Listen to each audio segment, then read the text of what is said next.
Welcome back to my channel M S পরশপত্র। বন্ধুরা, শুনতেই পাচ্ছ আমাদের এখানে ফ্ল্যাটের নিচে কীর্তন হচ্ছে। আজকে হচ্ছে একটা ভালো দিন, মানে ঝুলন পূর্ণিমা চলছে এখন। তো এই সময় কীর্তন চলছে। চলো, তো আমিও রেডি হয়ে গেছি, দেখো ফটাফট রেডি হয়ে গেছি।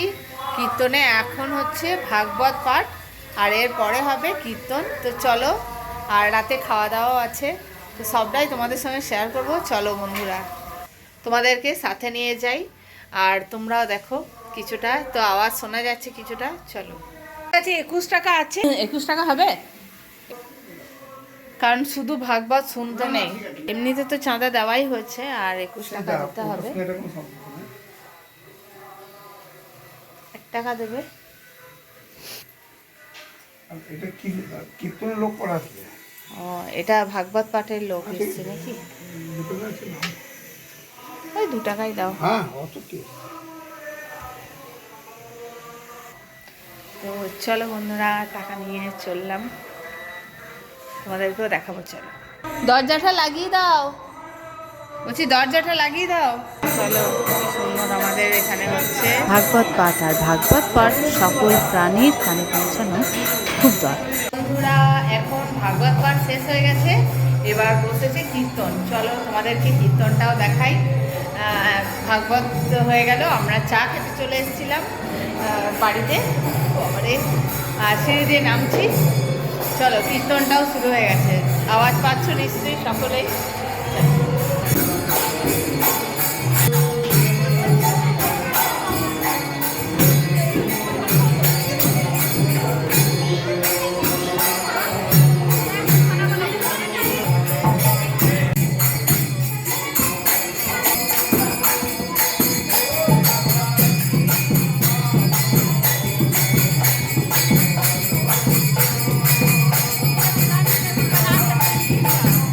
একধারে চলছে হরিনাম সংকীর্তন, আর একধারে চলছে প্রসাদ কুচানো, মানে গোটা ফলের পুজো দেওয়া হয়েছিল, কুচিয়ে সবারকে খাওয়ানোর ব্যবস্থা চলছে, প্রসাদ দেওয়ার ব্যবস্থা চলছে। তো এই প্রসাদগুলো দেখো সবারই মানে পাতে সেম আইটেম পড়েছে, কেউ বলতে পারবে না এটা আমার পড়েনি ওটা আমার পড়েনি। তো যে প্রসাদ ভাগ করেছে তাকে স্যালুট জানে। আর তারপরে ছিল হরিলোট, সেই হরিলোট মজার, যেটা ছোটোবেলায় আমরা সকলে খুব কাড়াকাড়ি করে হুটোপাটি করে করতাম। তো যাই হোক, এখানেও আমি অনেকগুলো পেয়ে গেছি, খুব মজা লাগলো। অনেক দিন পর আবার যেন মনে হলো শৈশবে ফিরে এলাম। আর হ্যাঁ, খাবারে ছিল গরম গরম বেগনি, লুচি, ছোলার ডাল, আলুর দম, আর মিষ্টি, চাটনি, আর পাঁপড় ছিল।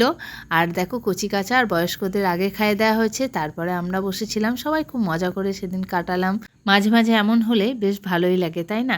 তবে সর্বপ্রথমেই বলবো যে এখানে নাম সংকীর্তন বা ভাগবত পাঠের আইডিয়াটা খুব ভালো। মাঝে মধ্যে এরকম হওয়া দরকার, অন্ততপক্ষে বছরে একবার।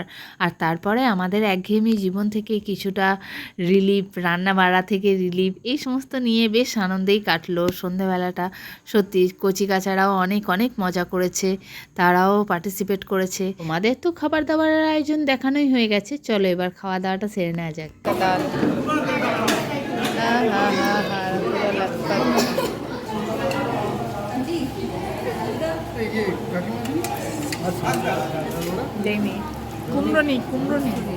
পাশের বান্ধবী ও বলছিল ভিডিও করো, ওরও ভিডিওতে মানে আসা খুব শখ, তাই ওকে নিয়ে একটু মজা করে ভিডিও করলাম। চলো, একদম লাস্টের দিকে চলে এসেছি মিষ্টিতে। তবে একটা কথা বলতেই হবে, বাঙালিদের সাথে সাথে সমানভাবে নন বেঙ্গলিরাও ছিল, তবে হয়তো তারা কিছু না বোঝার সত্ত্বেও এখানে যে সামিল হয়েছে এটাই অনেক। চাটনি পাঁপড়টা দেখাতে ভুলে গেছি, এত হই হুল্লোড়ের মধ্যেখানে চাটনি পাঁপড়টা দেখাতে ভুলে গেছিলাম। তো যাই হোক, ঘর চলে এসেছি খাওয়া দাওয়া করে, আর এবার একটু রেস্ট করবো। যেমন গরম, এই যে কটা বাজে, 10:10 বাজে। Tata, good night.